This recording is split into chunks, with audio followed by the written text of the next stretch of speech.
अभी पूजा भी किस तरह करनी चाहिए भगवान की।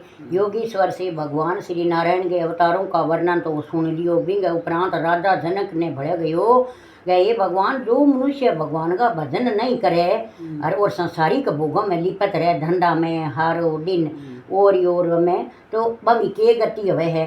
जिन राजा जनक के वचन न सुन वो 8वां योगीश्वर चम्मस ने कहा, हे विदेह राज, राजा जनक को विदेह भी कहते हैं। जनक राजा को नाम एक विदेह बड़े है। कहते हैं तीनों लोकों की उत्पत्ति पालन एवं संहार करने वाली एकमात्र श्री हरि नारायण है। तीनों लोकों में उनकी इच्छा के बिना एक पत्तो भी नहीं हिलता। अंत उन्हें सर्वशक्तिमान समझ कर उनके चरणों को ध्यान करना चाहिए। जितनी शक्ति है वह भगवान में ही है और घी में ही कोई नहीं। तो वह चरणों को ध्यान घणों ने 5 मिनट जरूर करना चाहिए। प्राणी भगवत भक्तों का मखोल करे, जो आमने हिर की कई होने देखी भक्तन बनी है, आमने हिर को लोग मखोल उड़ावे भाई के नाम रे अंग ज्यादा ही भगवान है कि मखोल करते हैं। और प्रभु के श्री चरणों में विमुख होकर पर स्त्री गमन और इंद्रिया सुख की इच्छा से धन एकत्रित करे, परे घरे गिंगे जानो, धन लुटानो, लुगाई के बारे गमाए, इन तरह का काम करे। अंत समय में उन्हें नरक मिलता है। लास्ट में अभी तो मलिंदा करे नहीं, बाद में बने लास्ट में नरक मिली। धन उपार्जित करके जो प्राणी धर्म कर्म में व्यय करता है उसके हृदय को शांति मिलती है। वह मैंने खर्च करे, धन कमावे, अच्छा कर्म करे, अच्छी चीज़ें लगावे पीछे ने भी जीव ने लास्ट में शांति मिले तथा परलोक सुधरे। ओ लोक आगे परलोक वो बड़े सुधारे।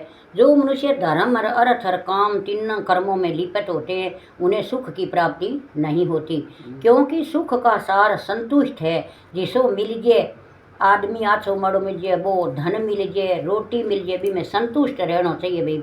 अपने भाग्य में इतो ही लिखोड़ो हो। और संतोष और प्रभु प्रदत्त वह वस्तु प्राणी नहीं प्राप्त कर पाता। जो प्राणी पशु वध करते हैं, पशुओं को वध करे प्राणी, मृत्यु के पश्चात नरक का दूत बने बहुत पीटे है। बिना राजा जनक ने पूछो, राजा जनक पूछोगे योगीश्वरों सब युगों में श्री हरि नारायण ने किन प्रकार अवतार धारण करियो और किन प्रकार मनुष्य उनकी उपासना करे है। जिन राजा के वचना न सुन 9वां योगीश्वर कर भाजन नाम हो, भाजन नाम बिंगो वह बोलोगे, ये जनक सतयुग में श्री नारायण का चतुर्भुजी अवतार है और उनका रंग सफेद है, सफेद, और सिर पर जटा और वलकल वस्त्र धारण किए हुए थे। और सतयुग में सभी प्राणी सत्यवादी धर्मात्मा और हरि का भगत होंदा। सतयुग में झूठ कौन बोलदा, सत्यवादी होंदा, आपके धर्म पर अड़ी करेंदा। और उस युग में संसारी प्राणी बेकुंठ धर्म योगेश्वर हंस सुपर्ण आदि नामों से पूजा अर्चना करया करदा। अंत प्राणियों को बेकुंठ प्राप्त होता था। जिया न जुक्ति, मर्या न मुक्ति, बेकुंठा को बास मिल दो। पहला लोग सतयुग में मर्दाना। और त्रेता युग में परमेश्वर का श्री विग्रह लाल रंगो है। तीसरो युग आयो भी में आदमी वो लाल रंग और केस सुनहरे होते हैं। देखा आजकल का वे होने का रंगा सा बुरा बुरा केसा का। उस समय मनुष्य धर्म का पालन करते हैं। त्रेता युग में धर्म का 3 चरण होते हैं। दो है जिन्हें दो 4 चरण है, 4 3 या 3 2 पगैया। और श्री नारायण को विष्णु यज्ञ पुरुष परसिन आदि नामों से याद करे। द्वापर युग में श्री हरि का अवतार नीलमणि के रंगा का होता है। द्वापर में नीलमणि कृष्ण भगवान को रंग नीलो ही है, ये द्वापर में ही आया। और पीताम्बर धारण किए होते हैं। वह स्थल पर श्री वतस का चिन्ह होता है। और द्वापर युग में श्री नारायण के भगत वैदिक और तंत्रिक दोनों विधियों से आराधना करे। कोई तंत्र मंत्र करे, कोई खी हिसाबी भक्ति करे भगवान की। और कलयुग में धर्म का 3 चरण से हीन हो जाता है। अभी वो कलयुग है, 3 चरणों तो हीन है गयो।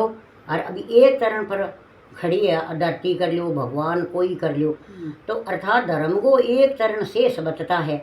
इस युग में भगवान श्री हरि का श्याम रंग है। अभी भगवान कृष्ण को श्याम रंग है। और कौस्तुभ मणि, सुदर्शन चक्र आदि धारण किए रहते हैं।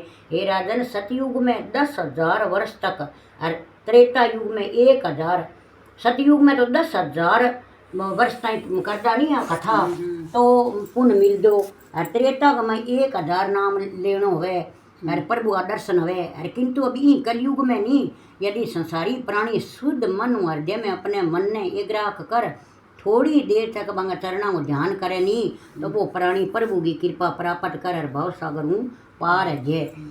कली काल में कथा सह कीर्तन सत्संग से सर्वोत्तम फल है प्राप्त होता है। अभी भगवान का 5 कीर्तन कर लिया, थोड़ो सत्संग हो लिया और 10,000 तपस्या लोग करे नहीं बत्ते में अपन इतनी कलयुग में आता हुई फल मिल गया अपन करे कौन तो हाँ करे कोनी। सो द्वापर त्रेता और सतयुग के ऋषि मुनियों की इच्छा रहती कि मेरा जन्म कलयुग में भरत खंड गए बीत गई कलयुग में संत गए भाई ये सही हमारे भगवान माने जन्म ना दई ये तो संता का डेरा है नहान तीर्थ है बांकुंडा में मानो बीती जन्म है बीत भगवान का भजन करा।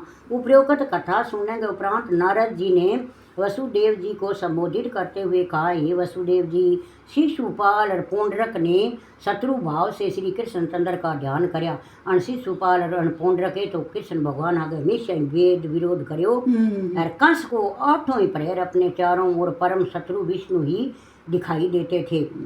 कंस ने 8 प्रहर चारों ओर परम शत्रु दिश दाबिन तो आपने भगवान ने उन्हें सदगति दी तो भगवान भी ने सदगति दी अर्थात अपने लोक को भेज दिया। जिया न दुखते बिना मरे न मुक्ति। जब शत्रुओं का उन्हें परम गति दिया तो भक्तों का दुख हरने करने वाले पीड़ा हरि भगवान तुम्हें हृदय की पीड़ा को अवश्य दूर करेंगे।